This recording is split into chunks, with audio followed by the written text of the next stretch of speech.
I'm going to be a little vulnerable and share with you a few of my biases. Some of those biases will be common societal biases. You might share them, and some of them won't. When I see these guys, I see construction workers. When I see this guy, I see a construction worker. When I see her, I see a woman construction worker. Did you see the difference in what happened with my biases? Often for me, when it comes to race and construction jobs, that really doesn't stand out to me. That's kind of common. But when I see a woman construction worker, my brain says, oh, that's different. My mind is going to treat her differently. You see how that bias works for me? Okay. Garbage collector, woman garbage collector. Same kind of bias. You may or may not share those. When I see her eating this donut, I don't have any bad feelings other than I would love to have that donut too. But I don't have any negative feelings there. How about here? What would we say?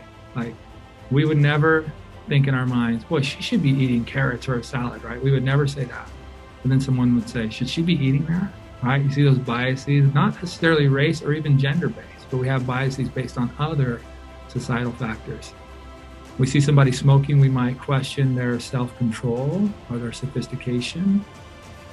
75 years ago, smoking was the essence of control and sophistication, right? These are ways that societal biases have changed over time. And I'll talk about that too. How do we feel when we see someone wearing traditional Arab clothing, right? And do we get different feelings if we're flying on an airplane? I think this is reducing significantly. I can tell you right after 9/11, I would be so sad when I flew and saw the tension, not just the negativity towards people wearing traditional Arab clothes or Middle Eastern descent, but the actual discomfort and fear of other people. They were legitimately feared. And I'm not saying whether somebody's reasonable or not.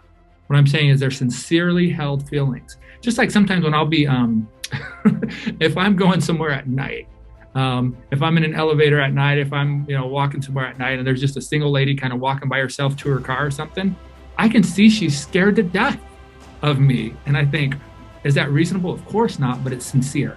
It's sincere. So we can work with that. I want to talk a little bit about some of the differences between racism and bias, right? Racism, this is Merriam-Webster, a belief that race is the primary determinant of human traits and capacities. Racial differences produce an inherent superiority of a particular race, right? So it doesn't say anything about hate or vitriol, but we often associate those with race, right? So the decision to pick me on your basketball team over Essen or maybe over a Caucasian man is often based on race. That is a racist decision, right? But if you say something's a racist decision, the conversation's over because that's such an inflammatory word. Alana Connor over at Stanford says, telling somebody they're racist, sexist, or xenophobic is going to get you exactly nowhere. One thing we know from social science is that when people feel attacked, they can't listen. They can't even listen, right? If I'm punching you in the face and explaining to you this theory, you're not going to hear anything that I'm saying because you're like, why are you punching me in the face? You're going to defend yourself. You're going to deflect. You're going to run away. And that often happens in our society, especially when we're talking to white males or those who see themselves as conservative, based on how the environment has shaped this conversation. So we can have this conversation in a different way that still makes progress, right? Bias is an inclination of temperament or outlook.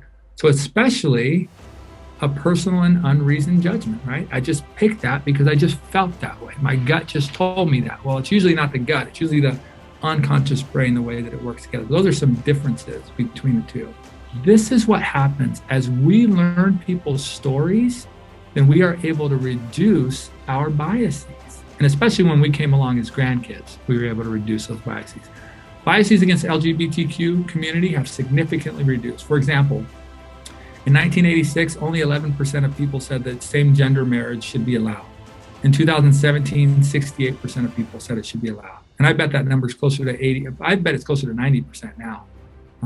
And this is, I like this example because LGBTQ status is not something that's obvious right away. So you don't always say, hey, that's the gay guy. You'll say, oh, that's my friend Tim, who happens to be gay, right? If that person identifies as gay if they're gay. So that's one of the differences that are different than just race or some other things. But that's how, if you get to know a person instead of a label, that's the difference, right?